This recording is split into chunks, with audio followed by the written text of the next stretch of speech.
When you picture modern fertility treatments, there is a very specific image that comes to mind, Oh, right? absolutely. It's usually highly clinical, Yeah. very sterile. Right. You picture like stainless steel, petri dishes, microscopes everywhere, and, doctors in white coats adjusting these incredibly precise, highly engineered hormonal dials. Yeah, it feels very much like an exact science happening in this very controlled, isolated environment.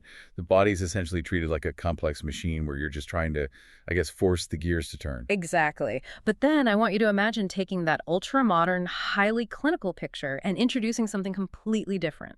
Imagine bringing in an ancient, deeply customized botanical recipe, like a tailored blend of herbs. That really changes the whole vibe, doesn't it? It totally does. Suddenly, that sterile picture shifts, and we're looking at this fascinating intersection between thousands of years of traditional medicine and the absolute cutting edge of modern reproductive science. And that ecosystem is exactly what we are exploring today in our deep dive into a really fascinating document. It's titled Customized Herbal Medicine and Integrative Reproductive Wellness. And it centers heavily on the pioneering work of the Berkley Center in New York City, which is just a great case study for all of this. It really is. So whether you are someone who just loves understanding the cutting edge of biological wellness, or perhaps you or someone you know is currently navigating the often overwhelming journey of starting a family, you are going to find a totally fresh perspective on integrative health here. Definitely. And our mission for this deep dive is to bridge that gap. We want to explore how customized ancient Eastern therapies are being, rigorously applied to modern fertility challenges. And extract the underlying biology of it all, right? Exactly. We aren't just talking about abstract concepts here. We are looking at how these treatments physically, biologically, alter the human body to create life. Okay, let's unpack this. Because before we can really get into the complex biology of how these treatments actually work, we first need to understand, well, why this specific protocol was developed in the first place. Yeah, the backstory is so important. It is. And to do that, we have to look at a deeply personal aha moment. The origin story here completely grounds everything else we're going to discuss today. So we are looking at the founder of the Berkley Center, Mike Berkley, and his wife, Nancy. Right. Years ago, they were in the thick of their own severe fertility roadblocks.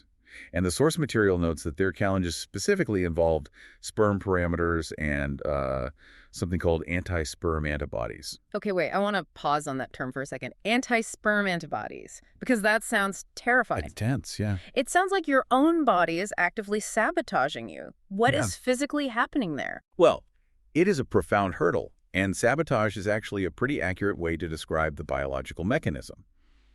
So, anti-sperm antibodies occur when the immune system mistakenly identifies sperm as a dangerous foreign invader. Like it's a virus or something. Exactly. Yeah. The exact same way it would identify a virus or harmful bacteria.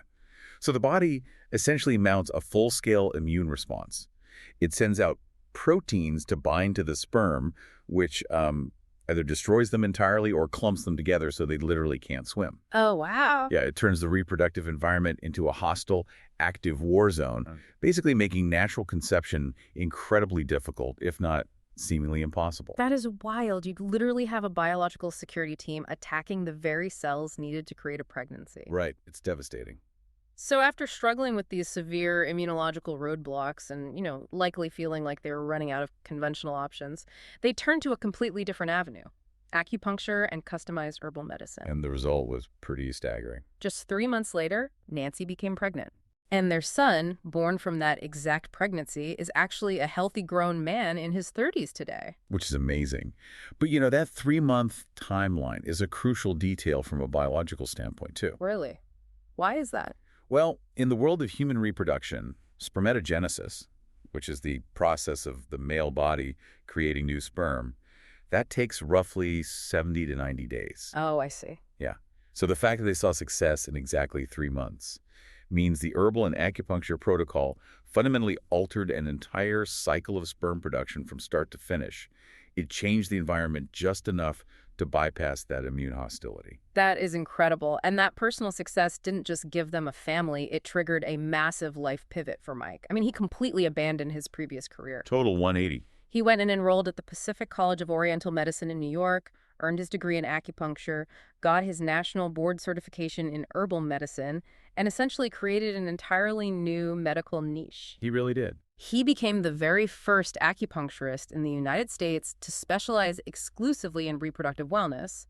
And then he founded the Berkley Center for Reproductive Wellness in Midtown East, NYC, back in 1997. And you really have to remember the context of the late 90s. I mean, integrative reproductive medicine was not a common conversation in the U.S. back then. Not at all.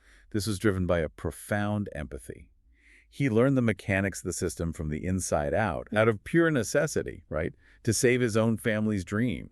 And then he turned around to hand the manual to everyone else stranded on the side of the road. It's kind of like becoming a master mechanic just because you finally figured out how to fix your own broken-down car.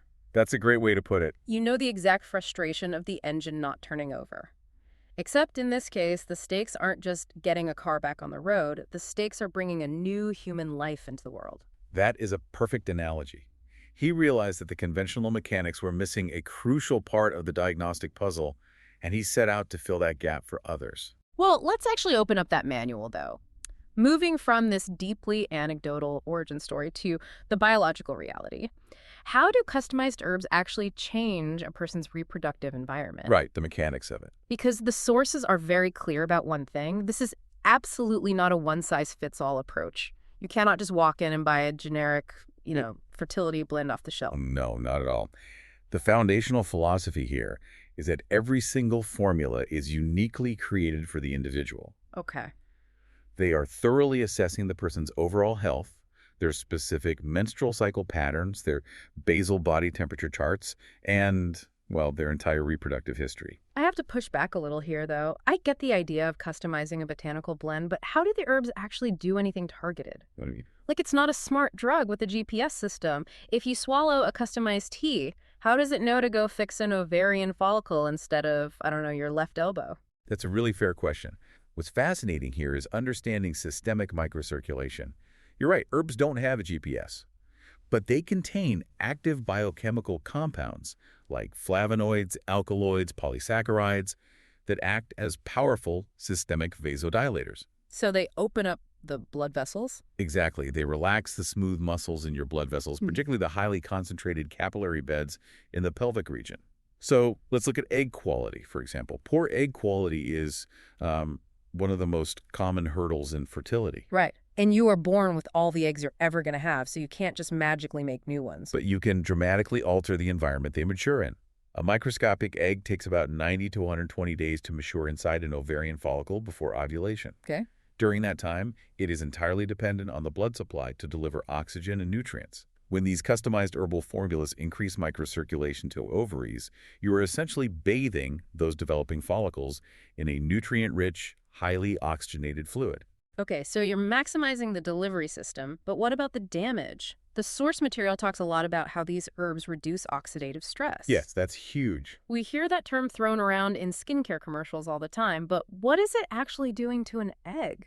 Well, think of oxidative stress like biological vandals. We call them free radicals. Mm-hmm. These are unstable molecules missing an electron, so they bounce around violently inside your cells, trying to steal electrons from other structures. Yikes. Yeah. When they bounce around inside an ovarian follicle, they literally vandalize the DNA of the egg. And as we age, our natural defense against these vandals decreases. So where do the herbs come in? The customized herbs act like a highly trained security team. They are loaded with specific antioxidants that neutralize those free radicals before they can cause structural damage to the egg's DNA. Oh, I see. So you aren't changing the age of the egg, but you're clearing out the biological vandals so the egg can mature perfectly intact? Precisely. Which drastically increases the chance it will fertilize and develop into a strong, viable embryo. That is the exact mechanism. Yeah. You are removing the systemic inflammation, so the reproductive organs have the precise environment they need to thrive. But optimizing the egg is only step one, right? Because a perfectly healthy embryo is useless if it doesn't have a receptive environment to attach to. Very true. How do these botanical formulas physically alter the uterine wall to prepare for that optimized egg? Because a thin uterine lining seems to be a major reason IVF transfers fail. A thin or poorly receptive uterine lining is a massive barrier. The uterus needs to build a thick, plush lining every single month. And again, this relies heavily on angiogenesis, which is the creation of new blood vessels. So back to circulation. Yep. The customized herbs promote deep blood flow to the uterus, which physically thickens the endometrial lining. But it's not just about getting it to a certain millimeter thickness. It's about the quality of that tissue. Yes, the herbs support the growth of healthy glandular tissue within the uterus. These glands are what secrete the essential nutrients and proteins an embryo needs to survive its first few days before placenta forms.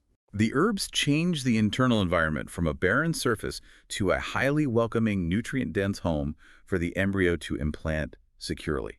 We really need to look at the other half of the genetic equation, too, because fertility is so often framed as purely a female issue, which is entirely inaccurate and, frankly, just unfair. It's a huge misconception. Right. And the sources specifically highlight male factor infertility, which takes us right back to Mike Berkley's original struggle. How do herbs fix sperm issues? For men, the formulas are targeting healthy testicular function and circulation. Enhanced blood flow to the testes directly correlates with improvements in sperm count, motility, which is how vigorously and straight the sperm swim, and morphology, which is their physical shape. But the text also mentioned reducing sperm DNA fragmentation. If the DNA inside the sperm is already broken or fragmented, can an herbal formula actually piece it back together? No, you aren't fixing the damaged sperm that already exists. You are altering the factory floor so the new sperm are built without damage. That makes sense. Yeah, high DNA fragmentation is almost always caused by that same oxidative stress, those biological vandals running rampant in the testes.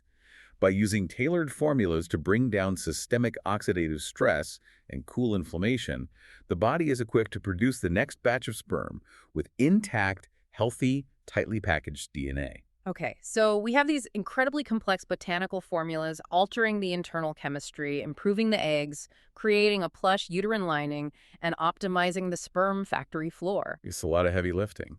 It is, but the source material heavily emphasizes that these herbs aren't meant to be used in isolation, which leads us to the synergy of it all. How are these herbs paired with acupuncture, and why do we need both? This is where the integrative part of integrative reproductive wellness really shines. The herbs are doing the heavy lifting of altering the internal biochemistry, but acupuncture acts as the critical amplifier. Okay, think of it like a massive construction project. The custom herbal formulas are the high-quality building materials. The premium lumber, the bricks, the wiring being dropped off at the site. I like this. But just having materials doesn't build a house.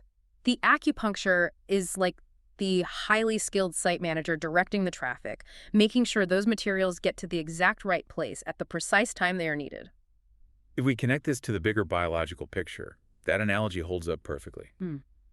Acupuncture's primary mechanism in fertility is regulating the autonomic nervous system. Right. It shifts the body out of a sympathetic fight or flight state and into a parasympathetic rest and digest state. Which is vital because, evolutionarily speaking, your body will not prioritize reproduction if it thinks you are running from a tiger. Exactly. And going through fertility struggles or undergoing IVF is incredibly stressful. Your cortisol levels spike, which constricts blood vessels and throws reproductive hormones entirely out of whack. So the acupuncture counters that. Yes, acupuncture dramatically lowers that cortisol. It opens up the circulatory pathways so the herbs can actually reach their target. And crucially, at the Berkley Center, these board-certified practitioners are timing all of this to sync perfectly with the woman's natural menstrual cycle, or to sync precisely with the strict IVF timeline. Wait, let's explore that. If someone is already doing IVF and utilizing these incredibly powerful, highly engineered Western medications to force ovulation and control the cycle, why do they need an Eastern approach? Doesn't the pharmaceutical do the job? Well, Western fertility treatments are miraculous, but they are essentially a blunt force instrument. They take a massive physical and emotional toll on the body. I mean, you are hyperstimulating the ovaries. It's a lot for the body to handle. It is. The personalized nature of the Eastern care means it acts as a crucial foundational support. It helps mitigate the harsh side effects of the Western drugs, reduces the systemic inflammation caused by the procedures, and prepares the body to actually receive the embryo the Western doctor creates. So it is the Eastern site manager and premium materials supporting the Western architectural blueprint. Exactly. And this dual approach has helped patients with incredibly complex, difficult diagnoses. We're talking diminished ovarian reserve, polycystic ovary syndrome, or PCOS endometriosis, and patients who have suffered through repeated, heartbreaking IVF failures. It's offering complementary support to treatments that are incredibly taxing. It creates a comprehensive ecosystem of care. But naturally, when you hear about complementary medicine, it's very easy to be a skeptic. Oh, absolutely. You hear herbs and acupuncture, and a certain subset of people immediately think, well, that sounds lovely and relaxing, like a spa day. But where is the hard proof? Show me the data. Right. Which brings us to the clinical research provided in the sources. We are moving well beyond the Berkley origin story now. And the data we are looking at is incredibly robust. We aren't just talking about a few isolated anecdotal case studies here. The source material highlights a major piece of clinical research. It's a 2015 meta-analysis by a researcher named Reed, published in the journal Complementary Therapies in Medicine. And for anyone who doesn't spend their weekends reading medical journals, a meta-analysis is the absolute gold standard of evidence. It really is. It's when researchers took a huge step back, gathered dozens of different independent studies from all over the world, and analyzed them all together to find the overarching statistical truth. Right, and this specific review looked at 40 randomized controlled trials. That is a staggering amount of clinical data to synthesize, and it involved over 4,200 women. We're looking at a massive sample size. Over 4,000 women. And here's where it gets really interesting. The results of that massive study. It found that Chinese herbal medicine improved pregnancy rates approximately twofold compared to Western medical treatment alone. Twofold. That's huge. The researchers saw mean pregnancy rates jump from 33% when using just Western medicine to 60% when Chinese herbal medicine was integrated. I just want to pause on that. Yeah, let that sink in. A jump from 33% to 60% across 4,200 women isn't just a marginal, oh, maybe the tea helped a little bit, improvement. That is a massive statistical leap. How is that even biologically possible? It happens because you are targeting multiple physiological pathways simultaneously. Ugh. Western medication usually targets a single specific receptor. It forces the ovary to release an egg, for example. Or right. But if the uterine lining is highly inflamed or the microcirculation is poor, the pregnancy still won't take. Yeah. The customized herbs address the entire systemic environment. The study specifically noted positive effects on those biological markers we discussed earlier. Significantly better ovulation rates and highly appropriate endometrial lining thickness compared to the control groups. And this data isn't just limited to female fertility either. The sources also point to very recent research regarding men, including a 2024 study published in Frontiers in Endocrinology. Yes, that one is fascinating. This study focused specifically on male factor infertility and demonstrated exactly what Mike Berkley experienced decades ago. It does. The 2024 research confirms that tailored herbal formulas significantly improve semen parameters across the board.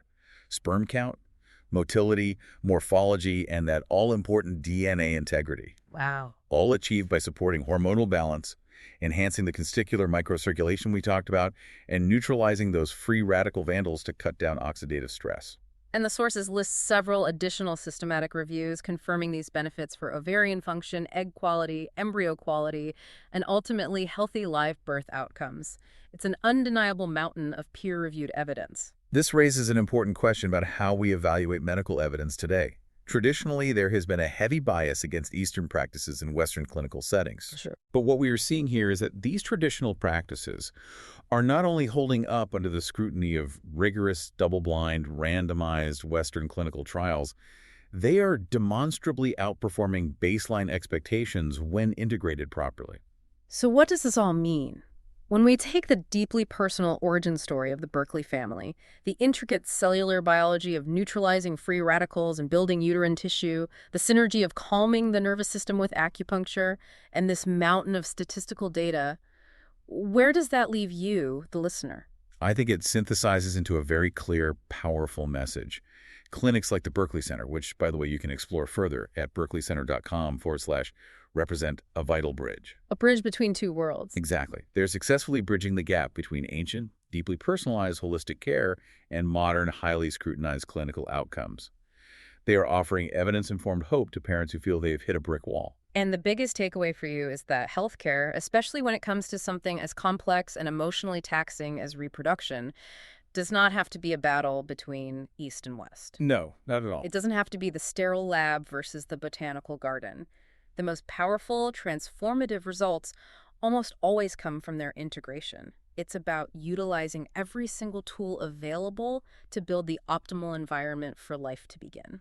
Which leaves us with one final thought to mull over, building on the science we've unpacked today. Okay, let's hear it. We started by contrasting the highly engineered modern fertility clinic with the concept of ancient botanicals. But looking at the hard data, if an ancient, customized herbal practice has been proven by rigorous modern science to physically neutralize free radicals, alter the DNA fragmentation in human sperm, and literally doubled pregnancy rates in clinical trials involving thousands of women, at what point do we as a society stop calling it alternative medicine and simply start calling it essential medicine?